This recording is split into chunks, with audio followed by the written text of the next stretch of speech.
The Community Television Consortium of Stark County presents this week's edition of What's Happening, the show about you, the people of Stark County.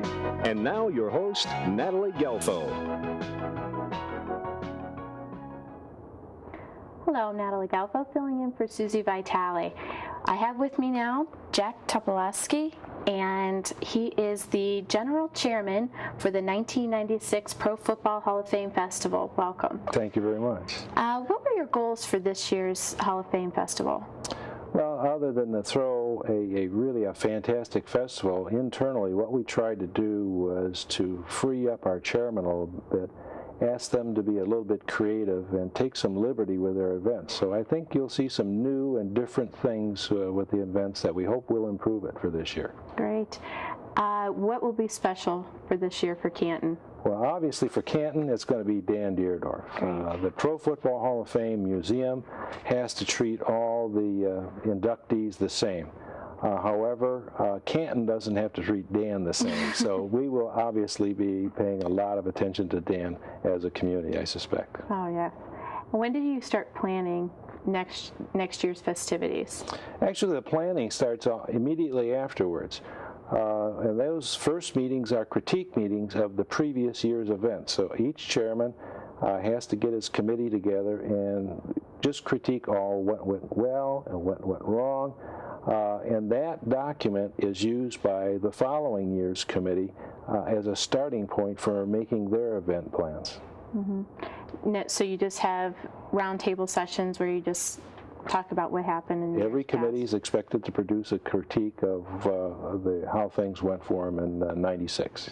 How many particular committees do you have? We've got 28 committees going, and that really is what makes the festival go, is all the individual committees. And with the exception of several paid volunteers at the chamber office, the whole festival is run by volunteers. Great. So that doesn't even include all the subcommittees and all that? No, there's many, many subcommittees. Okay. If people are interested in volunteering, where should they call? They should call the Chamber of Commerce office, get a hold of Joanne Murray and tell them they're interested. If they have a particular event that they want to be in, the balloons, the dinners, or the parades, just indicate their interest. Okay, what's your favorite event? Mine is the balloons. I've always liked the balloons. Okay. Great. The festival is just, in my estimation, it's one of the most exciting events, and it's free to the community, okay? And the crowds are getting bigger and bigger every year. The balloons are getting bigger and bigger every year, and it's the hugeness of the balloons and how close the kids can get to them, and the noise of blowing it up. So it's a fun event for the whole family. Definitely. Now, what car will you be riding in this year? In the parade, I'm not going to be in a car. They asked me, and I'm going to be in a carriage. Great. I don't know what kind of carriage. Don't know. Since you're the chairman, what are the dates of the Hall of Fame Festival? July 19th through the 31st. Okay. What other communities around us are involved in this? That's one of our goals, too, over the last several years, is to include more of the communities outside of Canton, but in Stark County. For instance, last year was the first year that the Jackson Food Fest joined us at the Balloon Festival, and it made the whole event a far superior event for the whole family. So there's always something going for everybody. Another thing that we've done several years ago is started the drum corps over at Paul Brown Tiger Stadium in Massillon, and we've got the Massillon Chamber of Commerce involved with us in promoting that, and that's really taken on a status of its own. Last year we had a conflict with the drum corps, and it was on at the same time as the Balloon Festival. This year it's approximately a week afterwards, and so it goes fairly well then. Okay. If anyone wants information about volunteering or when a particular event is on, who should they call? Again, Chamber office. They'll also be listing them in the Canton Repository when the events will take place. Okay, yeah, that's always something to look for. You just pin it up on your refrigerator, and there it is. Okay. Thank you very much, and we wish you good luck for the 1996 Pro Football Hall of Fame Festival. We'll be right back.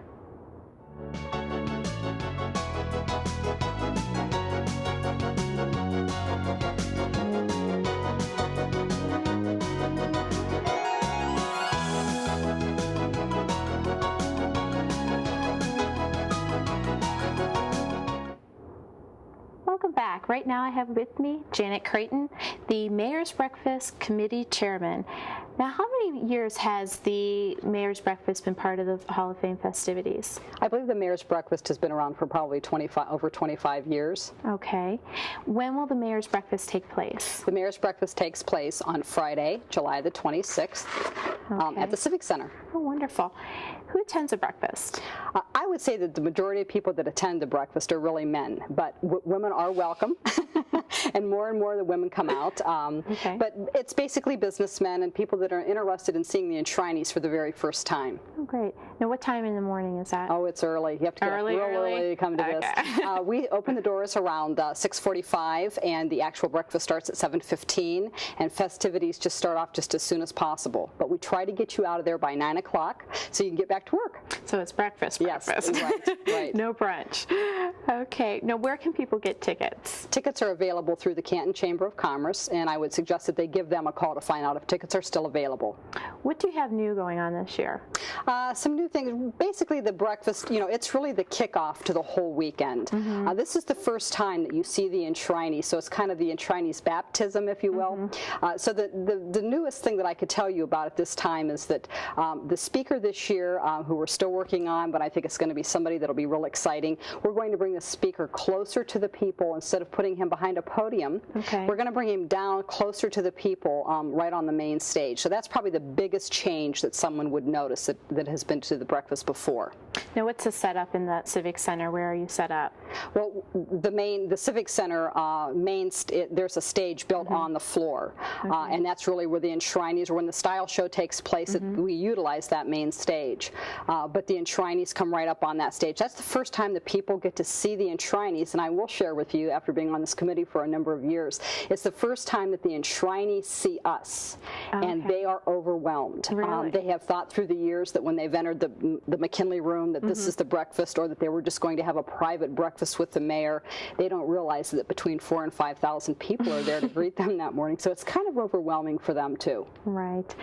Now, about how many people? You said between 4,000 and 5,000? 4,000 to 5,000, and we see them in all the perimeter rooms, in the Great Court, the Prior Gallery, the McKinley Room, the window lobby, as just with all the other functions that are held at the Civic Center that day. Do they circulate around the room, or are they strictly on the stage, the enshrinees? The enshrinees are strictly on the stage for the very first event. And we hold them backstage until they're actually introduced. They have their own individualized introduction. And this year, something else new will be there, a pep band, and it will create more like a pep rally atmosphere to kind of get your blood kind of going in the morning, and you'll be excited to continue the day. Now, what's the theme this year? The theme this year for the Hall of Fame is called Heroes, and that is the same theme that we will be following. You'll see that also at the parade and in the other events that are held through the Hall of Fame. Okay, how many people are on your particular committee? I have a great committee. I have 25 people that have been meeting every month. A lot of work they've put into the Mayor's Breakfast, because we tried to come up with some changes this year. We even had a little mission statement. We want to be very timely this year. We want to energize the event, and we've tried to be real creative. What was your mission statement? Our mission statement was TEC, timely, energized, and creative. Oh, wonderful, wonderful. Have there been problems in the past with just... Oh, there's never really any problems. Nothing that you would notice. There's always little things that everybody would like to change, but it's just that, it's the first thing in the morning, so let's get you up and going, and let's make you feel like you've had a good time. And Great. Now, how many years have you been on the committee? I have been involved with Hall of Fame on a committee for over 17 years. Okay. But this particular committee, it's around 10. If someone wants to find out about the Mayor's Breakfast or tickets, where should they call? Always call the Chamber of Commerce. They're an encyclopedia of information, and they can answer any question that anyone would have about the Hall of Fame events. Who are your sponsors for this event? We don't really have any major sponsors for our event.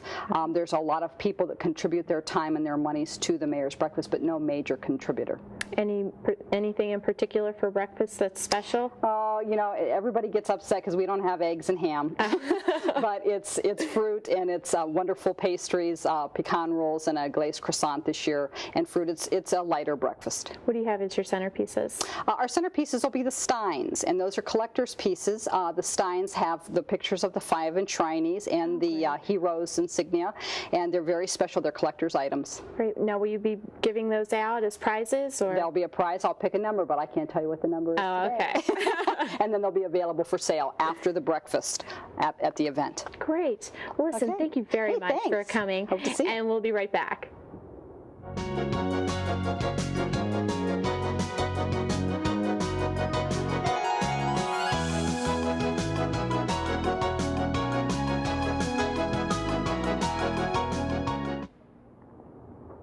Welcome back. I have with me Herb Rosengard. He is the Balloon Classic Committee Chairman. Now, don't forget your camera when you go to this event because it's definitely a photographer's opportunity. It's a paradise. It's really a paradise for them. How many balloons will you have this year? This year we're going to have 52, and we had 3 outstanding new balloons. We have the Columbia, which is like the spaceship. Then we have Noah's Ark, and then we have a balloon, the pig balloon. Oh, great. So those are 3 of our new balloons. Unfortunately, the Dragon won't be back this year. They had a previous commitment. But those who were at the festival the last couple of years, the Dragon was a real big hit. Yep. Now, what else does your committee have planned for this year? Well, we have a number of things. But first, let me tell you that we've had wonderful cooperation from Stark Tech and Kent State. We have Sally Markham from Kent State and also Bob Haller from Stark Tech. Without these 2 institutions, we just couldn't put on the Balloon Fest. As you know, we were at Weiss Park for many years. We just outgrew it, and it was through the kindness of Stark Tech and Kent State that we went to their facility out there. So this has really helped us. Now, what are we going to add different this year? Number 1, we're going to continue to have some children's rides, but I don't mean like carnival rides. These are free. These are things for children 5 to 7 years old. They can do some things on these rides, like a jumping bag, a train, and this keeps them interested until the balloons take off. Right. The other things that we're adding, we have this year, we're happy to have the Timpkin Marching Band on Friday evening. Great. And we're going to have the McKinley Marching Band on Saturday. Along with those 2 affairs, on Friday night we'll have the Balloon Glow, which is very exciting. And on Saturday, in conjunction with Jackson Belden Food Fest, which I might say is an excellent addition to us out there. They have their own committee and they do their own thing, and we're very happy to join forces with them. We'll have the big fireworks out there. Oh, great. And in regard to the Food Fest, they'll be serving lunch on Friday and Saturday from 11 o'clock on, and then they'll also serve dinner at 5:30. The activities get going with the Balloon Fest approximately around 4:30. If you want to get good parking and so forth, I suggest you get there around 4:30, and on Saturday probably around 4 o'clock. Okay. The other great thing that we're having out there is that we're going to be having the conjunction with the Food Fest. There'll be live bands up there for the Food Fest, and also there'll be some live entertainment down on our field there. How many people do you expect to attend? Last year we were blessed. We had around 60,000 on Friday and about 75,000 on Saturday. And it was really great. Now we have limited parking on our side. The parking fees are $3 per car, and also we don't allow any alcoholic beverages permitted in there. Okay. Would you like to mention some of your sponsors? Well, we have a number of sponsors, and I don't have the list here, but we have Columbia Mercy Hospital is one of our big sponsors. We have Sears Roebuck is another big sponsor. Okay. And we also have, what's the other one? McDonald's? McDonald's. I want to tell you about McDonald's. We're doing something real different this year. On Saturday morning, in order to get more children out there, McDonald's is sponsoring Saturday morning's activity. And Ronald McDonald's going to be there. The Boy Scouts of America is going to run a special balloon contest where the kids will have a chance to send balloons up in the air with their names on a postcard. And if you're familiar with it, it's a Boy Scout activity. And the balloons will be sent up in the air, and the balloons that go the farthest will receive a Hall of Fame gift. And there'll be the name and address, and the cards are addressed to return to the Hall of Fame, to the Chamber of Commerce. So this is something that we're really excited about, that we hope to really generate more interest with our Balloon Fest in the morning. Now we just have a few seconds left, so if anyone wants to call for further information, who should they call? Well, they should call the Chamber of Commerce. Okay. I forget the number, but it's in the phone book. But you can call the Chamber of Commerce, or if you want, you can call me 499-7643. Okay. And I'll be glad to answer any questions. I'm retired. I'll be glad to talk to you. Okay. Well, listen, Mr. Rosengard, thank you very much. I appreciate it. And we'll be right back.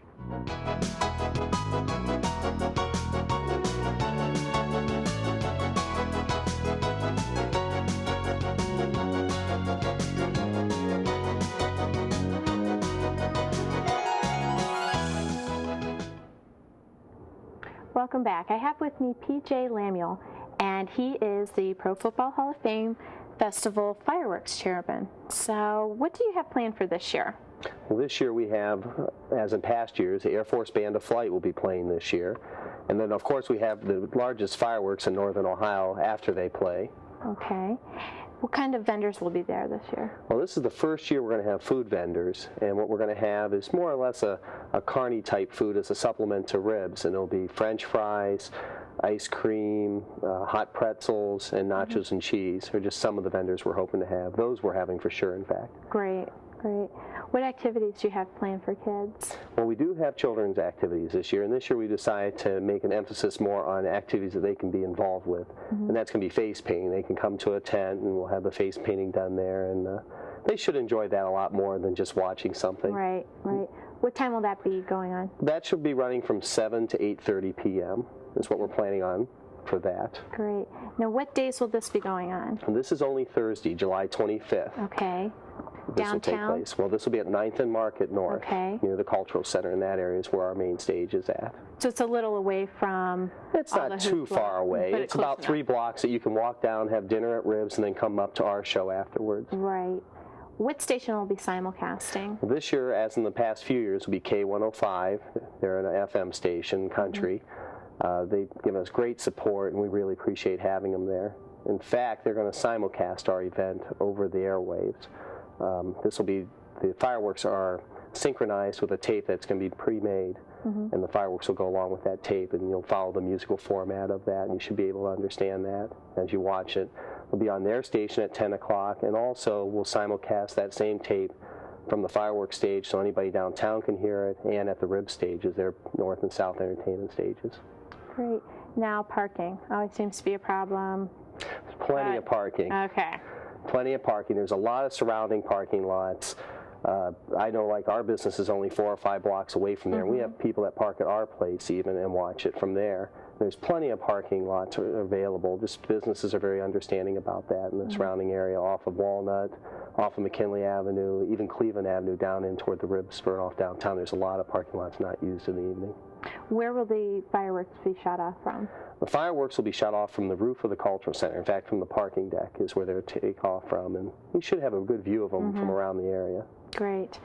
And what time will the Air Force Band be playing again? Well, the whole agenda for the evening is from 7 to 8:30, the children's entertainment will be taking place. And then at 8 o'clock, the Air Force Band of Flight will start, and they'll play till 9 o'clock.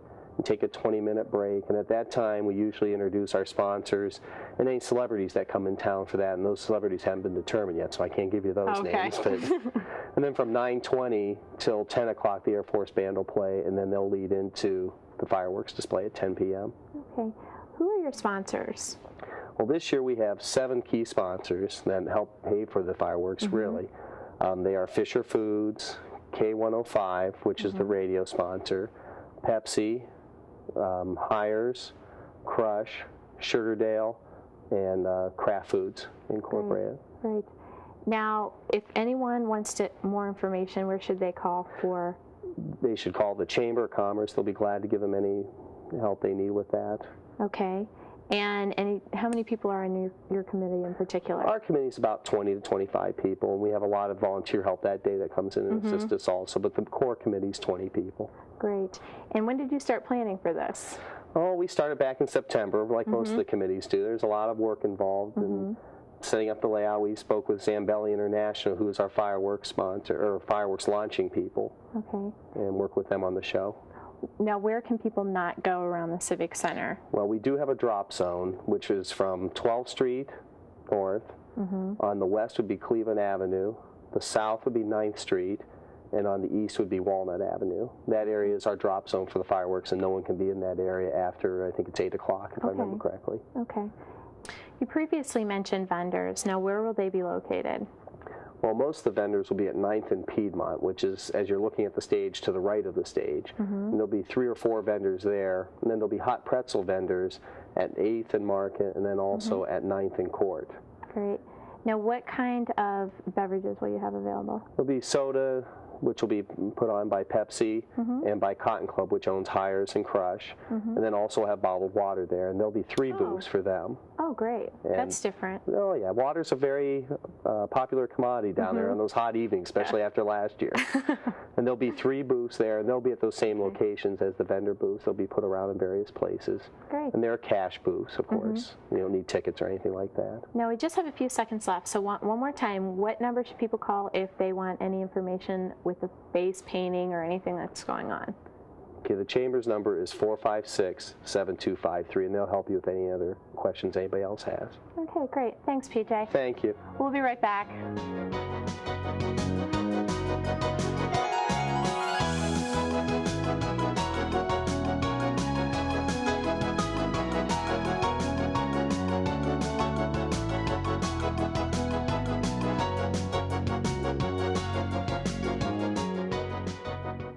Our final guest today is Scott Sanders, and he is the Kickoff Sunday Chairman. Well, this is a big day for you, so what do you have scheduled? Well, as you said, it is a big day. This day consists of 3 events, and of course all 3 of our events are outdoor events. We start off with the 10K race and the 2-mile run, and that begins at 8:30 in the morning. And then we have our kickoff parade, which takes place in downtown Canton. And this year the start time is 3 o'clock as opposed to 2 o'clock in years past. And then that evening we conclude with the concert and fireworks in the park at the McKinley Monument. Okay, now can people still register for the event, for the race? Absolutely, absolutely. You can register anytime between now and race day. There are several people who wait and register the day of the event. We prefer that they register in advance if they could, but yes, you can register right up till race day. How many people participate in the race? Last year was our biggest event we ever had. We had a little over 1,000 runners take place last year, and it was a great event, a great day, and a lot of people enjoyed it. How much is the cost for registration? Registration this year is $16, and of course with that $16 registration amount, they do get a complimentary shirt, a long sleeve t-shirt, and of course it has all the sponsors' names on it. We do have many sponsors for Kickoff Sunday, and those are listed on the race shirt, the Kickoff Sunday race sponsors.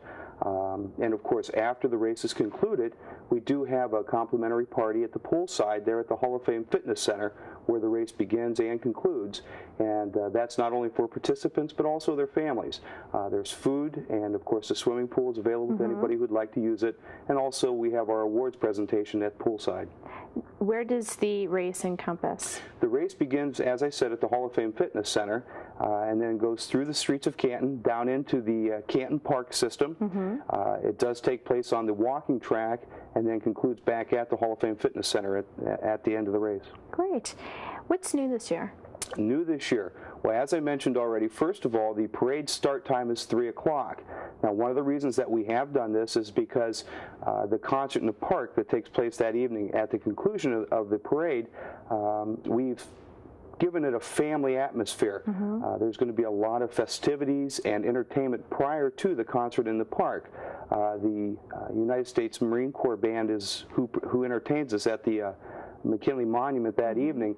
But prior to that, we have the food vendors who will be set up. We also have the Malone College Jazz Band who will be performing again this year.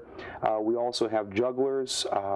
There's going to be a couple of clinics put on. One is a karate clinic that they're going to have that evening for the children.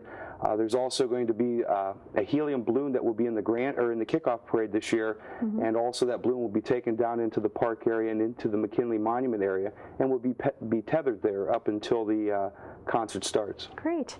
Now, what time does the concert start? The concert itself, when the Marine Band begins to play, will be at 7:30, and then the fireworks, we put the fireworks off right about dusk, which is between 9:20 and 9:30. What time can people start coming down to the park? Well, we'd like to have them come right at the conclusion of the parade if we could. 4:30 is when the vendors will be set up and ready to start serving any guests or participants, and of course the entertainment will begin at 4:30 and go right up until the 7:30 hour when the Marine Band begins to play. Great. Now, are people encouraged to bring picnic baskets? And absolutely, this is a family event. Feel free to bring a blanket out, lay it out, bring your picnic basket, enjoy yourself, stretch out on the grass. There's also the steps there at the McKinley Museum, or McKinley Monument and the museum, where they can be seated. It'll be a great event. Now, will the construction at the McKinley Monument be done by that point, or are you hoping? We're hoping. Even if not, it really won't affect the concert that much because people stay away from the McKinley Monument itself up on top of the hill. But the grass area and the steps that lead up to the monument are always available. How many people are on your committee in particular? Well, as I said, we do have the 3 events, and each of the events have their own committees. The race committee consists of about 15 people, but race day consists of about 130 people to help put this event on. The parade committee consists of about 24 people, and of course parade day, there can be as many as 60 people there. Right. And then for the concert committee consists of about 18 people, and then that evening we have a lot of volunteers with parking and security and so forth, so it can reach up to about 80 or 85 people. That's quite a few. Where can people park when they go downtown for the nighttime festivities? There is ample parking in that vicinity, but for the concert itself, there are a lot of areas around, and of course a lot of the businesses are very conducive for parking. We're also working on a couple of people, and I won't tell you who yet, but have large parking lots in that area, and we're going to see if they'll give us special permission to provide parking there for them. Great. If anyone wants any information regarding the race or the parade or concert in the park, where should they call? Absolutely. First of all, they can call the Chamber of Commerce, and that's at 456-7253. Okay. And they can receive any information that they would like. And also, if they wish to participate in the race, there are race flyers that can be picked up at the Hall of Fame Fitness Center, at the Chamber of Commerce, at many of the local YMCAs, and any of your health clinics or health seminars. There's going to be brochures and flyers there to be picked up also. How many vendors will you be having this year? Well, with all 3 events, there are several vendors involved, especially with the concert in the park that evening. There's about 14 vendors, or at least 14 different types of foods that will be served. Also, something kind of special we're doing this year as an added bonus is there will be push carts with little umbrellas where lemonade will be able to be purchased throughout the day at all 3 of our events. Great. Anything you'd like to add? Well, as I mentioned in the beginning, this is an outdoor event, and all 3 of these events do take place outdoors, so we are hoping for great weather this year on Sunday, July 21st. Great. Well, listen, we'd like to thank you and all the other chairmen for the 1996 Pro Football Hall of Fame Festival, and thank you for joining us. We'll see you next week.